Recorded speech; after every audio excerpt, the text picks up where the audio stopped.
부활이요 생명이신 예수님, 부활하신 예수님은 섭리에 따라 하늘로 승천하시기 전에 세 가지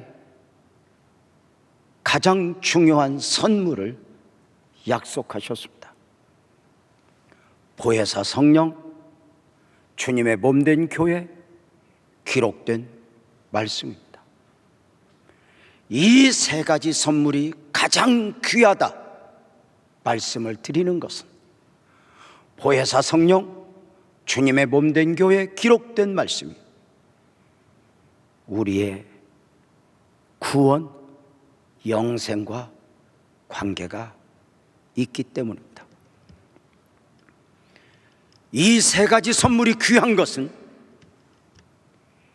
예수님이 완성하신 복음 다 이루었다, 그 복음 사역이 계속되어지는 원리이기 때문입니다. 보혜사 성령, 기록된 말씀, 주님의 몸된 교회, 이 세 가지 선물이 없었다면 주님의 구속사역은, 그 십자가, 그 부활은 언젠가 있었던 역사적 사실로 끝나 버렸을 것입니다. 이 세 가지 선물 안에서 오늘도 여전히 복음이 복음되고 구원의 역사가 계속되어지고 있는 것입니다. 이 세 가지 선물 가운데 오늘 저는 기록된 말씀에 대해서 좀 더 묵상하며 설교하고자 합니다. 부활하신 예수님은 사랑하는 제자들에게 자신을 나타내서 한 제자 한 제자 찾아 만나주신 가운데 부활을 확증하셨습니다.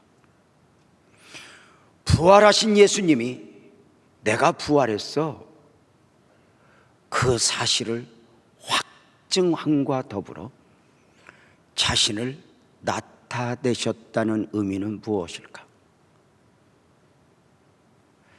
무엇이겠습니까? 자, 제자들은 놀라고 놀랐습니다. 죽으셨던 예수님이, 무덤에 장사 지낸 바 되셨던 예수님이 부활하심 가운데 자기들 앞에 보이니 놀라고 놀랐죠. 문제는 그 모임에 제자들 중에 유난히 논리적이고 합리적인, 우리식으로 말하면 의심이 많은 도마라는 제자가 없었습니다. 도마를 만난 제자들은 예수님의 부활을 설명합니다. 도마, 예수님이 살아나셨어? 못자국도 창자국도 봤어? 놀라운 일 아니야? 도마는, 나는 내가 보지 않고 내가 만져보지 않고는 믿을 수 없어. 너희들 잘못 본 거 아니야? 나는 믿을 수 없어. 이렇게 여드레가 지났을 때 도마와 제자들이 함께 있는 그곳에 부활하신 예수님이 다시 찾아오사 도마를 향하여 말씀을 주시니 요한복음 20장 27절입니다. 도마에게 이르시되, 도마야, 너의 손가락을 이리로 내밀어 내 손을 좀 만져봐. 못 박힌 손이지? 내 옆구리 좀 만져봐. 창에 박혀 물과 피를 다 쏟았던 곳이지? 그리고 믿음 없는 자가 되지 말고 믿는 자가 되어라입니다. 부활하신 예수님의 요구입니다. 자신을 나타내셨다. 내가 살아났어. 이 사실을 확증하는 차원을 넘어 주님 자신을 나타내신 가운데 믿음을 요구하시면 믿음 안에서 주님의 구속사역이, 주님의 부활이 나의 사건이 되기 때문입니다. 나를 위한 것이 되기 때문입니다. 믿음 없는 자가 되지 말고 믿는 자가 되라. 주님 말씀에 도마는 28절에서 이렇게 고백합니다. 나의 주님이요 나의 하나님이십니다. 놀랍지 않습니까? 주님의 은혜 안에서 눈이 열린 도마는 부활하신 예수님 안에서 하나님을 본 것입니다. 예수님은 하나님이셨습니다. 이것은 일찍이 지난 3년 반 동안 제자들과 함께 동행하신 가운데 예수님이 제자들에게 보여주고 싶으셨던 예수님의 실체입니다. 예수 안에 예수, 하나님이신 예수입니다. 나의 주시며 나의 하나님입니다. 도마의 고백 앞에 우리 주님 바로 이어서 29절에 축복의 말씀을 주십니다. 너는 나를 보았기에 믿었니? 보지 못하고 믿는 자들은 복이 있다. 자, 보십시다. 보지 않고가 아니라 앞으로 보지 못하는 가운데 너와 같이 믿는 자들은 복이 있다. 자, 주님이 복이 있다 하실 때 이 복은 물질적이거나 세상적인 것이 아닙니다. 영원까지 이어지는 최고의 축복입니다. 같은 고백, 베드로의 고백을 볼 수 있죠. 주는 그리스도이십니다. 살아계신 하나님의 아들입니다. 이 고백 앞에 우리 예수님이 마태복음 16장 17절에서 이렇게 축복하셨죠. 바요나 시마나 내가 복이 있어. 이것을 내게 알게 하니는 혈육이 아니야. 하늘에 계신 내 아버지야. 여러분, 우리 아버지가 목사이고 우리 아버지가 장로이기 때문에 교회 나올 수는 있지만 우리 아버지가 목사이고 장로라 해서 믿어지는 건 아니야.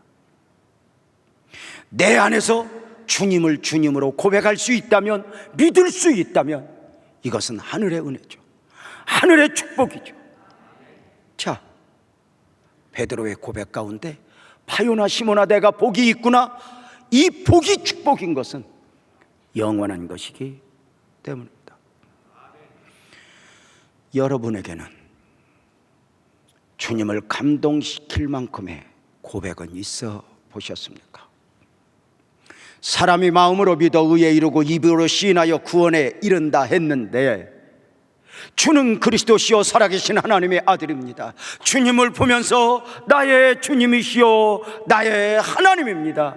이 도마의 고백은, 베드로의 고백은 사람이 사람으로 살아가는 가운데 최고의 축복자가 되게 했고, 오늘도 여전히 그 고백을 하는 사람들은 축복자가 되게 합니다. 도마에게 주셨던 말씀을 다시 한번 29절에서 볼까요? 너는 나를 보았기에 믿니? 보지 못하고 믿는 자들은 복이 있다. 이 말씀을 사랑하는 성도님들은 어떻게 이해하십니까? 보지 못하고 믿는 자들은 복이 있다 하시는데 이해가 되십니까? 사실 우리네 바람과는 좀 다른 것 같습니다. 우리는 복이 좀 덜 돼도 좋으니 보았으면 좋겠고 경험했으면 좋겠다 싶은 것입니다. 누가 입신하여 하늘나라를 갔다 왔다면 나도 좀 그러하고 싶고, 누가 방언을 하고 예언을 하고 병 고치는 은사를 받았다면 나도 좀 그러하고 싶은 것입니다. 아니, 오히려 성경은 너희는 그렇게 은사 받기를 사모하라 했습니다. 이 말은 우리 주님 자신이, 하나님 자신이 우리에게 막연한 하나님이 아니라 실제적으로 경험되어지고 체험되어지기를 원하시는 하나님이었다는 것입니다. 그런데 보지 못하고 믿는 자들은 복이 있다. 도대체 어떤 의미일까? 이 의미를 알기 위해서 바로 이어지는 요한의 기록을 보고자 합니다.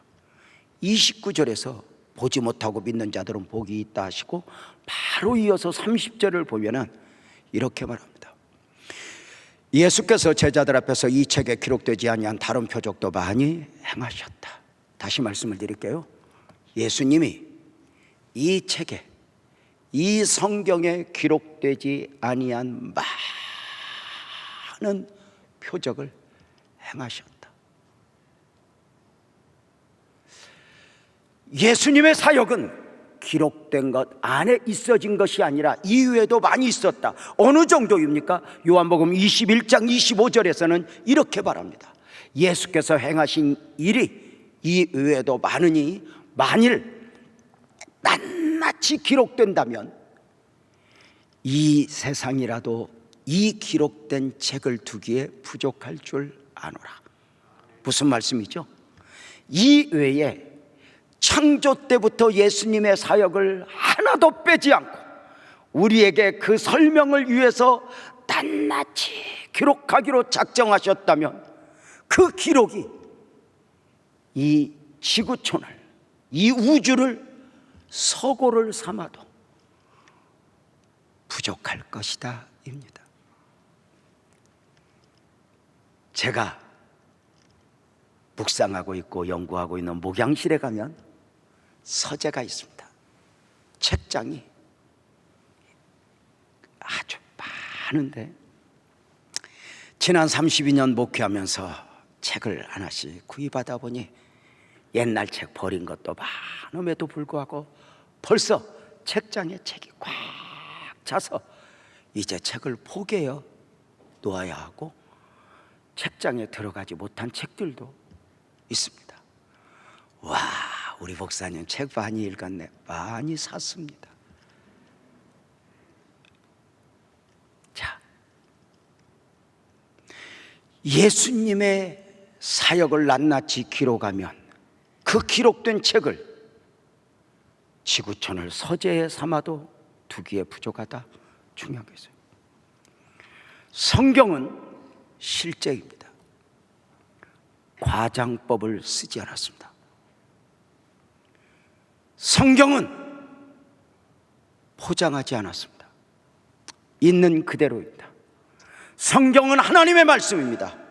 하나님은 과장을 해야 할 만큼, 포장을 해야 할 만큼 그렇게 부족한 분이 아닙니다. 하나님은 포장하지 않아도, 과장하지 않아도, 누군가가 알아주지 않아도 하나님은 그냥 하나님이십니다.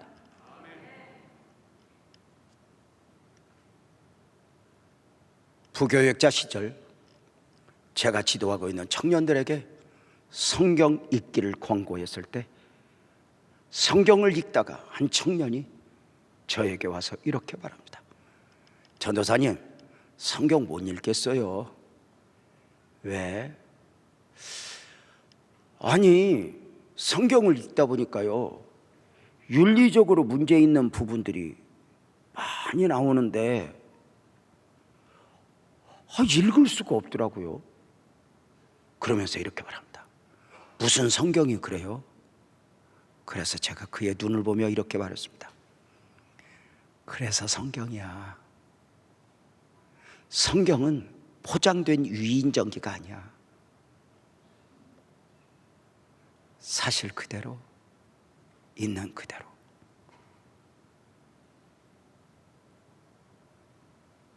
그 성경에서 네가 주님을 만날 수 있으면 좋겠다, 얘기했던 기억이 있습니다. 지극히 주관적이지만 한 찬송가 작사자는 찬송가 304장 3절에 이렇게 고백합니다. 하늘을 두루마리 삼고 바다를 먹물 삼아도 한없는 하나님의 사랑 다 기록할 수 없겠네. 하나님의 크신 사랑 그 어찌 탔을까? 저 하늘 높이 쌓아도 채우지 못할 거야. 지극히 주관적이지만 이 고백은 사실입니다. 그 하나님의 사랑이 얼마나 큰지, 하나님의 은혜가 얼마나 큰지, 주님의 사역이 얼마나 위대한지 주님이 행하신 일들을 낱낱이 기록한다면 이 세상이라도 기록된 책을 두기에 부족하다. 놀라운 것은 그 많은 내용들 중에 성경 66권을 기록된 말씀으로 우리에게 선물로 주신 것입니다. 손에 딱 품고 교회 오기 좋을 만큼, 그리고 이 말씀을 이렇게 묵상하기 좋을 만큼 우리에게 딱 주셨으니 이게 얼마나 은혜야. 하나님 말씀이니까 죄인이 하나님 말씀을 대하기 쉽지 않죠. 잘 보세요. 자식들이 무슨 일이 있으면 부모 앞에 가서 이야기할 것 같아도 잘 못해요.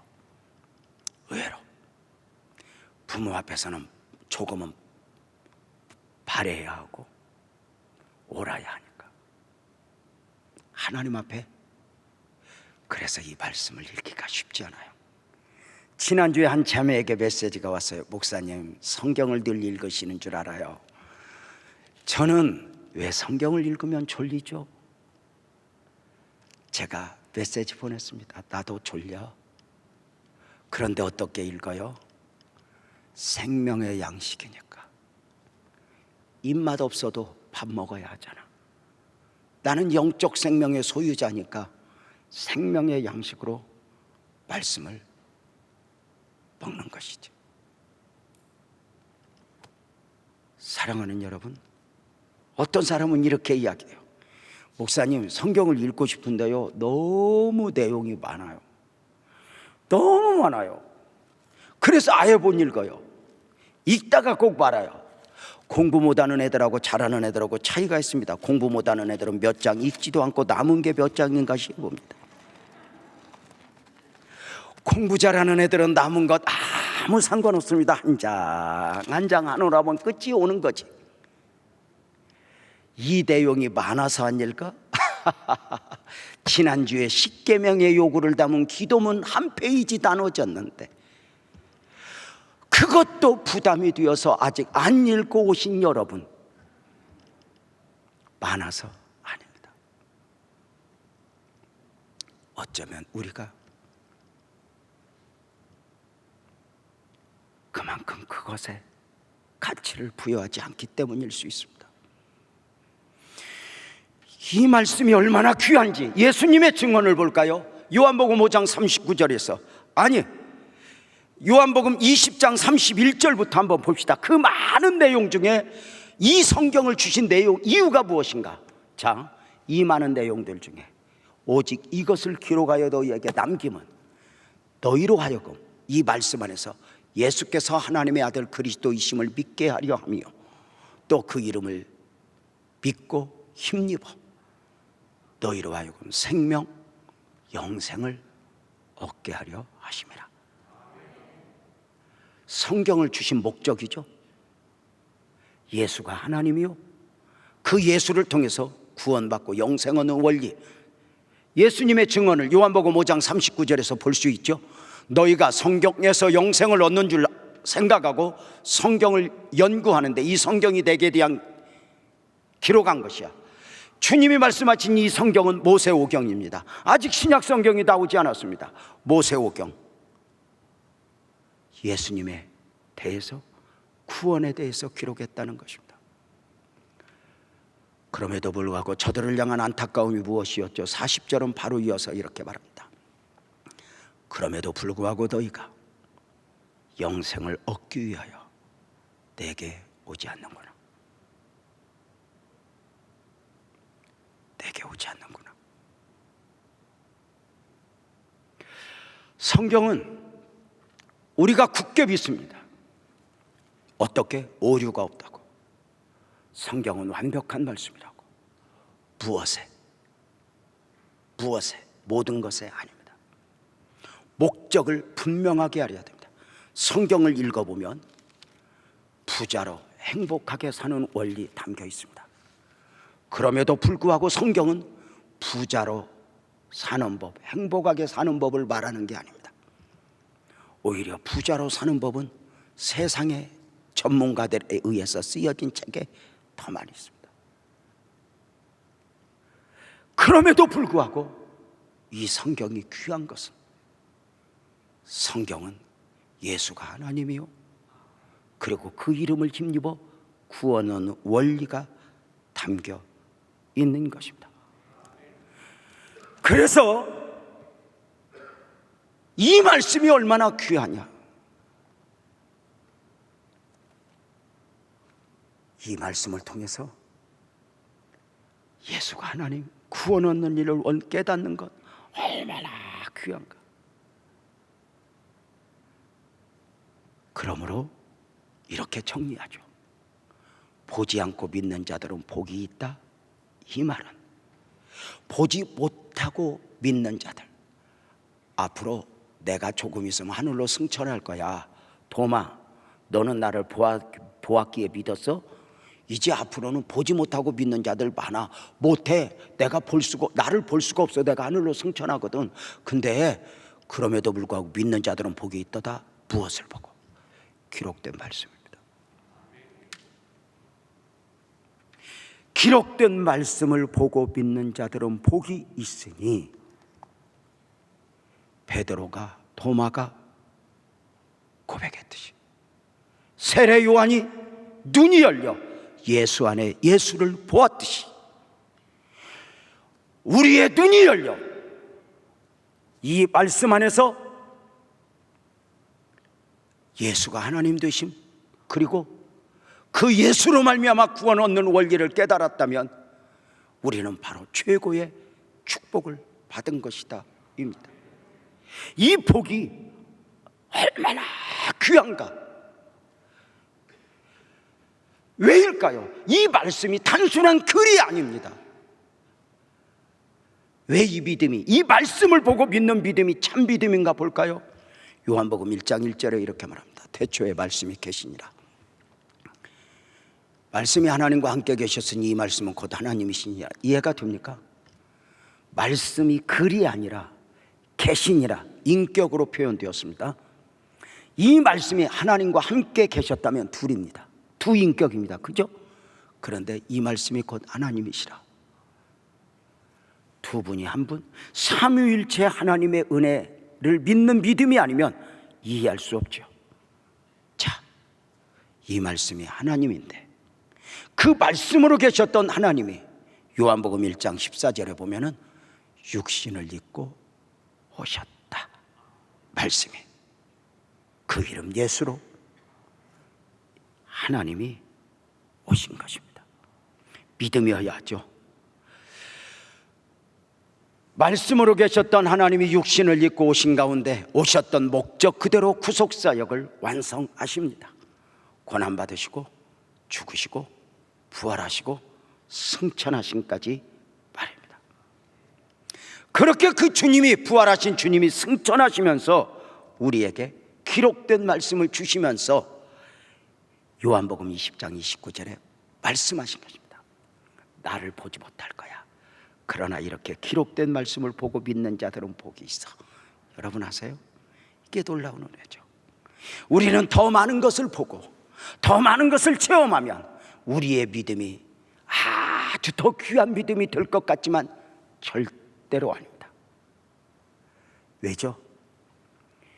우리가 만약에 지금 말씀을 보면서 예수가 하나님 되심을 보지 못했다면, 이 안에서 영생 얻는 일 원리를 보지 못했다면 무엇과 같으냐? 예수님 공생의 사역 기간에 예수님을 눈으로 보면서 믿지 못했던 사람들, 예수님을 눈으로 보면서 예수 안에 예수를 보지 못했던 경우와 똑같은 경우입니다. 저들이 기적은 보았습니다. 바다를 찬장케 하고 죽은 자를 살리고 없는 것도 있게 하시는 그 주님을 보았습니다. 그러나 그것을 보았기에 믿는 것은 아닙니다. 그것은 사실입니다. 사실을 인식하는 것과 믿음은 다릅니다. 믿음은 내 생각 안에서 용납되어 수용되어 믿는 믿음이 아닙니다. 이 눈에 아무 증거 아니 보여도 내가 확신할 수 없지만 이 안에서 솟아나는 믿음, 성령이 주시는 믿는 믿음이 있어지는 것입니다. 이게 절대 원리입니다. 이 성경 안에서 믿음을 보지 못했다, 안 됩니다. 여러분 아시죠? 성경에서 예수가 하나님 되심을 보지 못했다면, 그 안에서 구원의 원리를, 얻는 원리를 깨닫지 못했다면 성경을 혹시 100번을 읽었어도, 성경을 외운다 해도 성경을 아는 것이 아닙니다. 이게 아주 중요한 원리입니다. 왜냐하면 우리는 성경 내용을 넘어 성경이 말하는 것을 믿는 사람이기 때문입니다. 성경이 무엇을 말하느냐가 중요한 것입니다. 이것을 우리가 믿는 것입니다. 성경을 외워도, 제가 부흥에 가셔 인천에 갔더니 한 원로 목사님이, 세상에 놀랄 준비해봐, 시편을 다 암송하더라고. 이분이 내 앞에서, 유 목사, 내가 시편 암송하는데 들어볼래? 시편 1편부터 5편 10편 읽는데 150편까지 다 암송했다가는 날 새겠다 싶어서, 그 암송이 얼마나 귀해 보이는지. 돈을 낼 준비해봐. 대구에 집회를 갔더니 한 분이 신약 성경을 다 암송한대. 야, 어떻게 아직 안 놀래네? 제가 미국에 집회를 가서 얼굴은 보지 못했지만 세상에, 그분은 신약 성경 정도가 아니라 창세기부터 계시록까지 다 외운대. 놀랍지 않아요? 태초에 하나님이 천지를 창조하시니라 아멘 주 예수의 오시옵소서까지 다 외운대. 제가 그 이야기를 듣고 더 놀란 것은 외우는데 안 믿는데.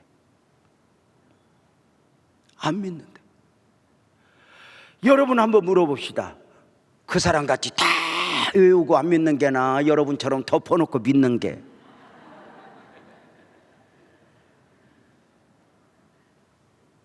사랑하는 여러분, 이 믿음이 얼마나 귀해요.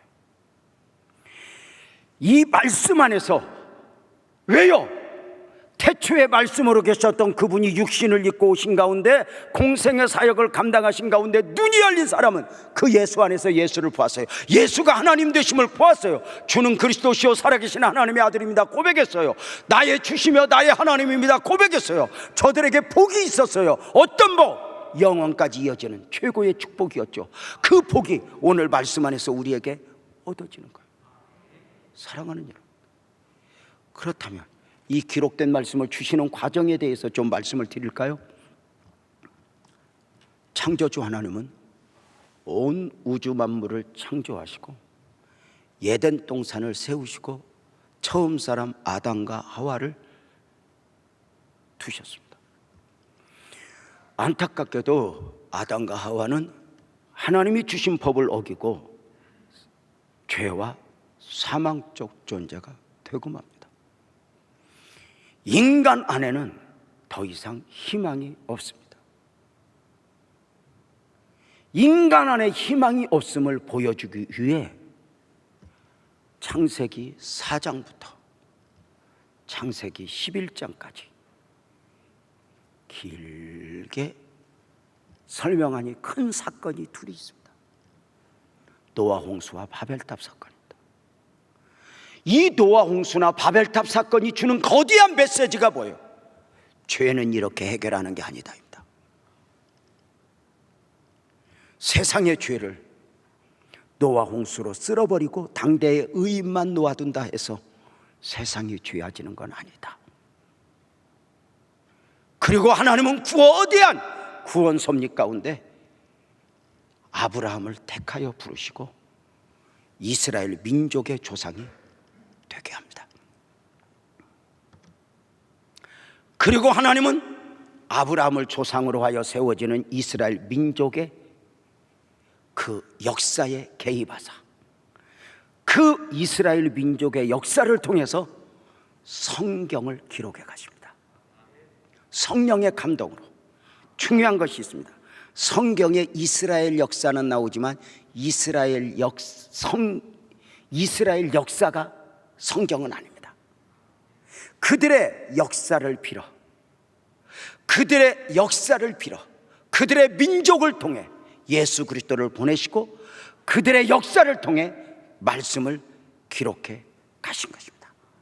아브라함과 다윗의 하나님이 되신 가운데, 자, 놀라운 게 있습니다.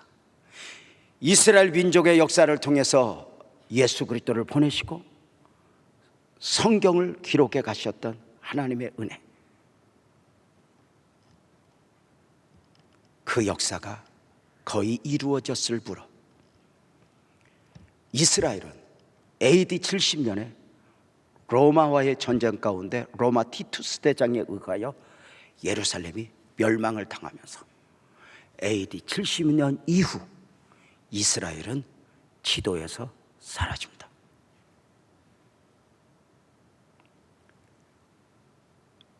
물론 이스라엘 민족이 멸망을 당한 가운데, 이스라엘이 멸망할 가운데 지도에서 사라졌음에 대하여 여러 정치적 또 인류학적 해석이 가능할 수 있지만, 오늘 말씀에서 우리가 말씀을 전하기 위해서 정의를 내린다면 이스라엘이 이제 없어져도 되는가? 그렇습니다. 이스라엘이 멸망을 당하기 직전 AD 70년 전에 성경 기록이 끝났습니다. 성경 기록을 위해서라면 더 이상 이스라엘 민족의 역사가 필요하지 않습니다. 그렇다면 이스라엘은 더 이상 소용이 없는 것인가? 아닙니다. 이스라엘은 여전히 하나님 역사의 시간표입니다. AD 70년에 멸망을 당했던 이스라엘이 1948년 우리나라 해방될 때 놀랍게도 이스라엘이 다시 건국이 됩니다. AD 70년에 지도에서 사라졌던 나라가 정확하게 1878년 만에 1948년도 이스라엘이 건국되어 세계 지도에 이스라엘이 그려지게 되었습니다. 그런데 이스라엘이 세워짐이 바로 종말론적 메시지라는 사실을 아십니까? 요한복음 24장, 마태복음 24장 32절 33절에 보면은 무화과 나무의 비유를 배우라. 그 가지가 연하여지고 잎사귀를 내면 여름이 가까운 줄 아나니 이와 같이 너희도 이 모든 일을 보거든 인자가 가까이 곧 문 앞에 이른 줄 알라. 무화과는 이스라엘을 상징합니다. 그 멸망을 당했던 이스라엘이 다시 세워지면 종말의 때 우리 주님 다시 오실 날이 가까운 줄 알아라. 이스라엘 민족은 자신들의 역사를 통해서 하나님의 말씀이 기록되었고 자신들의 혈통을 통해서 예수 그리스도가 오셨음에도 그 은혜를 알지 못하니 이스라엘의 안타까움입니다. 다시 강조합니다. 우리 교회에서 유난히 강조하고 있는 말씀이 있죠. 우리는 성경을 믿는 사람들이 아니라 성경이 말하는 것을 믿는 사람들이라고 말입니다. 성경이 말하는 것을 알지 못했다면, 깨닫지 못했다면 성경을 100번을 읽어도 성경을 내용으로는 알지만 성경의 목적, 의도한 바로는 알지 못하는 것이라고 말입니다. 이 성경이 무엇을 말하고 있다? 요한복음에서 우리가 예수님의 증언을 통해서 다시 한번 확인하면 5장 39절이죠. 너희가 이 성경에서 영생을 얻는 줄 생각하고 성경을 연구하는데 이 성경이 내게 대하여 증언하는 것이야. 예수 그리스도를 말하고 예수 그리스도를 정말 이 안에서 예수님을 만났다면, 예수가 하나님 되심을 알았다면 이것은 놀라운 축복이죠. 그런데 사람들은 예수 앞에 오지 않아요. 마치 자식들이 문제를 가지고 친구들과 나누기 전에, 다른 사람을 나누기 전에 부모와 나눌 수 있으면 얼마나 좋아. 그런데 자식들이 부모와는 그런 이야기를 하지 않아요. 왜냐하면 부모 앞에는 좀 더 바르고 싶고 부모에게 인정받고 싶은 마음이 있는가 봐요. 비슷한 경우일까? 주님의 안타까움은 이스라엘 민족이 요한복음 5장 40절에 있는 대로 너희가 내게 오기를 원하지 않는구나. 보세요. 그러면서 주님의 탄식이 보였죠. 너희가 모세의 글도 믿지 아니하거든 모세와 선지자들이 말하는 나를 믿겠느냐? 자, 저들이 모세의 글을 믿지 않거든. 모세가 말했던 글, 창출 내민 신 모세 오경을 저들은 아는 자였지 믿는 자는 아니었습니다. 믿음이었다면 그 안에서 예수가 보여지는 것입니다. 원리죠. 근데 저들은 보지 못했습니다. 그 이유에 대하여 바울은 고린도후서 3장 13절에서 16절까지 이렇게 말했죠. 제가 읽어볼게요. 우리는 모세가 이스라엘 자손들에게 장차 없어질 것에 결국을 주목하지 못하게 하려고 수건을 그 얼굴에 쓴 것 같이 아니하노라. 그러나 그들의 마음이 완고하여 오늘까지도 구약을 읽을 때에 그 수건이 벗겨지지 아니하고 있으니 그 수건은 그리스도 안에서 없어질 것이라. 오늘까지 모세의 글을 너희가 읽을 때에 수건이 그 마음을 덮였도다. 그러나 언제든지 주께로 돌아가면 그 수건이 벗겨지리라. 이 말은 무슨 말이에요? 너희가 모세 오경을 읽을 때, 성경을 읽을 때 수건이 덮인 가운데 성경을 읽었다. 이 말은 무슨 말이에요? 자기 편견, 이스라엘 민족의 우월감, 선민사상 이런 게 사로잡혀서 누구도 받아들이지 않는 거예요. 편견이죠. 이 편견이 얼마나 무서워요. 사람이 누구 하나 미워하기 시작하면요, 이 미움이 지워지기까지는 여러분 마르고 닳도록 안 없어진다. 우리가 일본을 미워해야 되는 이유는 다분하다고 생각합니다. 그런데 일본도 똑같이 우리를 미워합니다. 왜 그러면 그냥 편견이죠. 여러분, 우리가 누구를 사랑할 때 사랑하니까 예뻐요? 이쁘니까 사랑해요? 사랑하기로 작정하면 다 이뻐요. 미워하기로 작정하면요, 이쁜 것도 미워. 이 편견이 무섭죠. 저들의 편견이 덮였어요. 그래서 모세의 글을 읽을 때에 편견에서 자유하지 못하니, 그런데 저들이 예수님을 만나면 수건이 벗겨지고 비로소 성경이 말하는 것을 알게 된다는 것이죠. 사랑하는 성도님들, 이 성경 말씀이 하나님의 말씀으로 믿어짐이 얼마나 복인 줄 아세요? 내 생각으로 내가 보았기에 믿는 게 아니에요. 이 믿음은 고린도전서 12장 3절에서 말해요. 성령으로 아니하고는 누구든지 예수를 주라할 수 없어.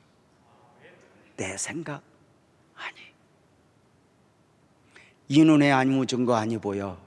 그런데 이 믿어짐을 부인할 수 없어. 놀랍지 않아요?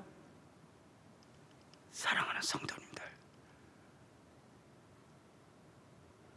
지금도 유대인들은 자기 자신이 아브라함과 다윗의 자손임을 믿어요. 근데 신기한 것은 자기들이 아브라함과 다윗의 자손임을 증명하는 역사적 사실은 하나도 없어요. 아브라함의 무덤도 없고 기록도 없고 다윗의 무덤도 없고 기록도 없어요. 딱 하나, 성경 보고 믿는 거예요. 그런데 그렇게 믿고 싶은 걸 믿으면서 예수님을 믿지 않아요. 성경이 말하는 것에는 외면해요. 내가 믿고 싶은 것. 사랑하는 여러분, 우리는 저들에게 믿음을 요구합니다. 너는 나를 본고로 믿느냐? 믿지 않는 자들은 보지 않고 믿는 자들은 복이 있다. 믿음을 요구해요. 믿음을 요구해요. 믿음을 요구해요. 그런데 저들은 말해요. 보여달라고. 보여주면 믿겠다고. 사랑하는 여러분, 예수님 당시 죽은 자를 살리고 없는 것도 있게 하시는 온갖 기적을 보면서도 제자들은 도망갔습니다. 도마의 고백이, 베드로의 고백이 자기 생각 속에서 용납이 되어서 논리적으로 고백한 거예요? 아니에요. 저들 생각에는 논리적으로는 아직도 이해가 안 가요. 그러나 성령께서 주시는 가운데 저들은 고백을 했던 거예요. 그래서 귀한 거예요.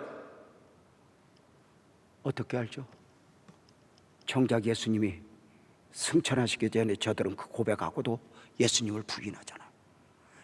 믿음이 아니라 자기 생각에 끌려간 거예요. 믿음이 아니라 자기 판단에 끌려간 거예요. 내 안에 겨자씨만한 믿음이 아니라 논리, 생각이 덧입혀지면 우리를 엉뚱한 방향으로 끌고 가는 게 원리예요. 이게 인간의 죄성이고요.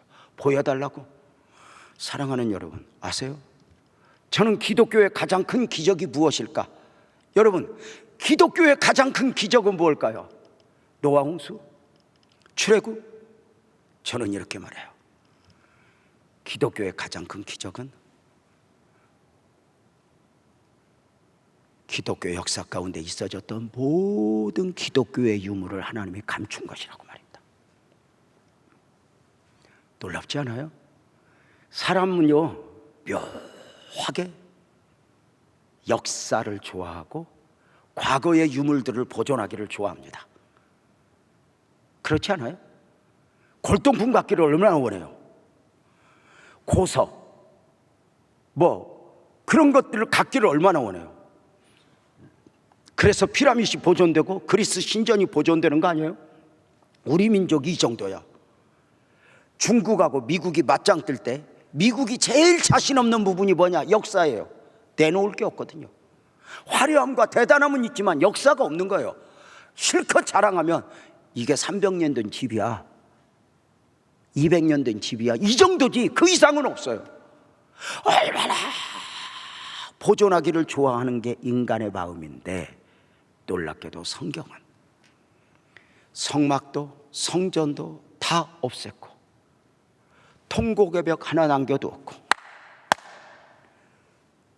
성전 안에 법궤도 물두멍도 떡상도 번제단도 다 감췄어요. 어디에 있는지 몰라요. 저는 하나님이 이걸 하늘로 옮겨가셨다고 얘기해요. 하늘에 가면 볼 거라고. 자, 그런데 놀라운 게 있어요. 눈에 보이는 그 모든 기독교 역사적 유물을 감추시고 그 자리에 기록된 말씀을 두신 거예요. 이제 너희는 눈으로 보이는 것으로 믿지 말고 이 말씀을 보고 믿어. 이 말씀 외에 다른 것을 믿음의 조건으로 삼지 마라. 절대 올립니다. 우리가 법궤를 보면 더 믿음이 좋고 물두멍을 찾으면 믿음, 아니요. 이 기록된 말씀을 보고 믿는 게 얼마나 귀해요. 이것이 참 믿음인가요? 눈에 보이는 그 어떤 증거를 가지고 믿는 믿음은 온전한 것이 아니에요. 이 믿음이 얼마나 귀해요. 우리가 이렇게 믿음을 가지는 건 누구보다 미련해서요. 여러분, 이 믿음이 내 안에 있다는 것이 얼마나 행복이고 축복이에요.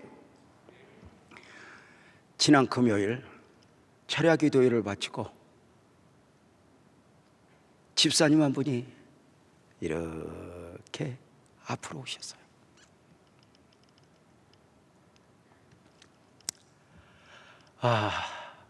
의사로 이제 삶의 사역을 감당하고 계신 귀한 분인데요, 오셨어요. 잠깐 하고 있는 일 나눈 가운데 집사님, 우리 기도합시다. 그리고 집사님과 함께 손을 잡고 기도하는데 얼마나 간절한지 기도 가운데 아멘 아멘 기도를 받으며 눈물을 흘리는 느낌이 팍팍 느껴요. 아멘 아멘 아멘. 기도하는 데가 부러울 정도로 그분이 바보여서 그렇게 주님을 사모할까? 저와 여러분이 누구보다 마음이 약해서 똑똑하지 못해서 주님이 주님이고 주님을 믿는 믿음으로 살아가는 것일까? 어느 날 그 주님이 내 안에 와버렸어. 무엇인가 느낌이 달라지게 한 거 아닐까? 지난 철야 기도를 마치고 권사님 한 분이 저에게 이렇게 말씀하셨어. 목사님, 나 노래 하나가 갑자기 바뀌었네. 주여 나의 병든 몸을 지금 고쳐주소서 노래를 이렇게 불렀대. 주여 나의 병든 영혼 지금 고쳐주세요.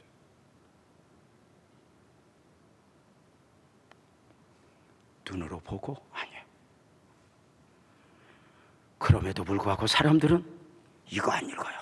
뭔가 보이는 것으로 좀 믿음이 믿음 되길 원. 믿음 아니어도 눈에 보이는 것으로 믿어야 될 이유, 또 하나님이 하나님 되기를 원해요. 그래서 어떤 일이 있어져요? 이 말씀을 덮어놓고 읽지 못하게 해놓고 자꾸만 예수님을 형상화하고 기독교 역사를 형상화하는 거죠. 천주교, 정교회가 앞장섰죠.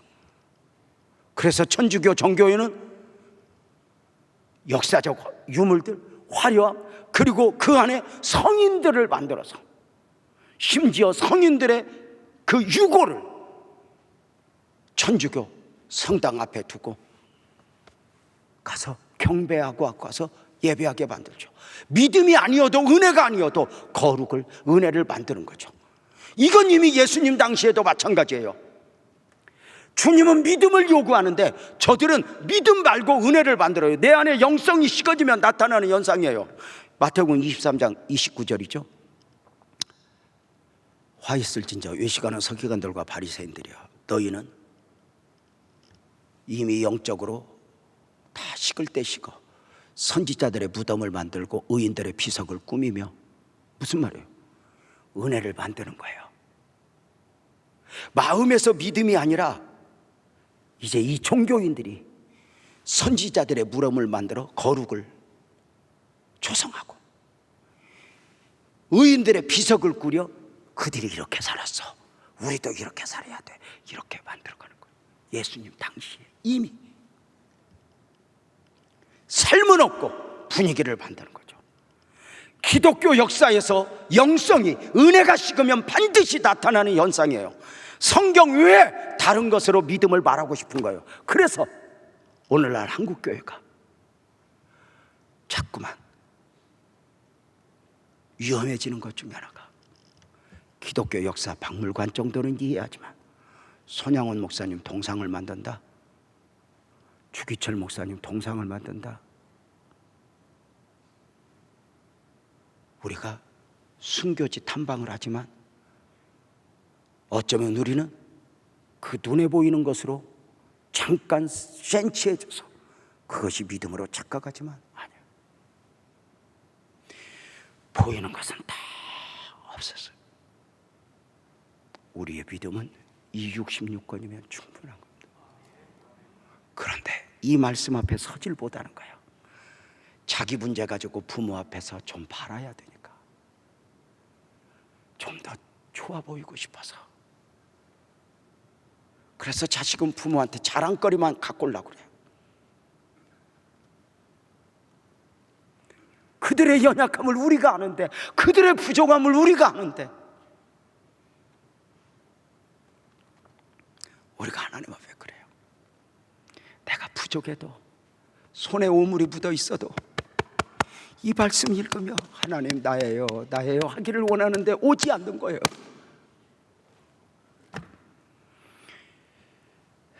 하나님은 유대인들을 더 사랑한 것이 아니라 더 섭리하셨다, 이렇게 정리를 해야 돼요. 유대인들의 실수는 뭐죠? 선민 사상으로 인한 특권의식, 우월감. 자기 민족은 초교이고 이방 민족을 우습게 하는, 아주 가볍게 하는 실수죠. 저는 지금도 경험이 생생해요. 예루살렘에 가서 공부할 때, 또 성지 탐방할 때, 그 같은 호텔에서 유대인들 결혼식이 있었어요. 가족들이 많이 참조하는 중에 유대인 아주 자그마한 소년 하나가, 이렇게 표현하면 욕할란가, 빵떡 모자를 쓰고 유대인임을 나타내며 이렇게 있는데 너무 예쁜 거예요. 우리 동양 애들보다 또 흑인들 막 눈이 이만 예쁘잖아요. 아이고 예쁘다 이러고 있는데 내 옆에서 친구 목사가 너무 예쁘니까 자기도 모르게 손으로 만지면서 너 너무 예쁘다 그랬더니, 그걸 그 아이 유대인 부모들이 보면서 딱 아이 손을 잡고 딱 세우고, 왜 내 아이에게 손대요? 손을 댄 내 친구 목사님을 나무라는 게 아니라 그 아이 앞에다 세워놓고 5분 이상을 교육시키는데 너 왜 이방인이 네 몸에 손을 대는데 거절하지 않았어? 왜 막지 않았어? 이걸 5분 이상 책망하는데 목사님이 알아들었냐? 그건 아니고 느낌상 그러했고 나중에 가이드 통해서 무슨 말을 했던 거냐 하니 그대요. 그만큼 우월의식에 사로잡혔어요. 그럴까? 아니요. 저는 벌써 3년 됐나요? 이스라엘에 가서 유대인들 복음 컨퍼런스를 하면서 제게 주어진 시간 속에 강조했던 부분이 있어요. 아브라함은 혈통적으로 여러분의 조상입니다. 혈통적으로 하면 여러분은 선민이고 우리는 이방인입니다. 그러나 영적으로 하면 아브라함은 믿음의 조상입니다. 믿음 안에서, 복음 안에서 보면 예수를 믿는 우리가 택한 민족 선민이고 예수를 믿지 않는 당신들은 이방인입니다. 복음 안으로 들어오셔야 됩니다. 설교할 때 유대인들이 얼마나 열받았는지 설교 듣다 나가 버렸어. 난리가 났었죠. 여러분 아세요? 그렇다면 유대인들이 가져야 할 마음이 보였어요. 우리 혈통을 통해서 하나님이 사람의 몸을 입고 구원자 메시아 그리스도가 오시고 우리 민족을 통해서 이 말씀이 기록되었다면 이것은 특권의식이 아니라 사명의식이어야 했어요. 아하, 하나님은 우리 민족만의 하나님이 아니라 전 우주의 하나님이구나. 하나님은 나를 통해서 또 다른 민족, 또 다른 사람에게 하나님이 되기를 원하시는구나. 이것이 가져야 할 마음이었어요. 그런데 그들은 사명보다는 우월의식, 우월감, 이것이 저들 스스로를 자기 편견 울타리 안에 갇히게 했고 복음이 복음되어지지 못하게 했던 아주 중요한 원인 중에 하나죠. 사랑하는 여러분, 오늘도 우리는 이 말씀 안에서 예수가 하나님 되심 그리스도이심을 믿게 되었고 우리는 이 말씀 안에서 눈에 보이는 증거는 없지만 이 말씀 안에서 하나님을 알게 되었다, 믿게 되었다. 이것이 얼마나 큰 축복인가. 그래서 우리는 그 예수님의 마음, 하나님의 소원을 담아서 나를 통해서 또 다른 사람에게 하나님이 되기를 원하심이 오늘 이렇게 새 가족이 얼마나 귀한 거고. 그래서 우리는 오늘 또 갈망하기를 주여 내가 아는 모든 사람들이 구원을 받게 하소서. 예수 믿고 나를 아는 모든 사람들이 예수 믿고 구원을 받게 하소서. 이 소망을 가지는 것 아닌가? 존경하고 사랑하는 성도님들, 크게 아멘 합시다. 하나님을 믿으십니까? 더 크게 아멘 합시다. 하나님의 구원을 믿으십니까? 여러분은 하나님의 사랑받는 자요 은혜 입은 자입니다. 나를 통해서 하나님이 하나님 되기를 원하시니 우리 모두 자리에서 일어나서 찬송하면서 오늘 말씀 마치고 예배 마치고자 합니다. 찬송합시다. 예수 열방의 소망.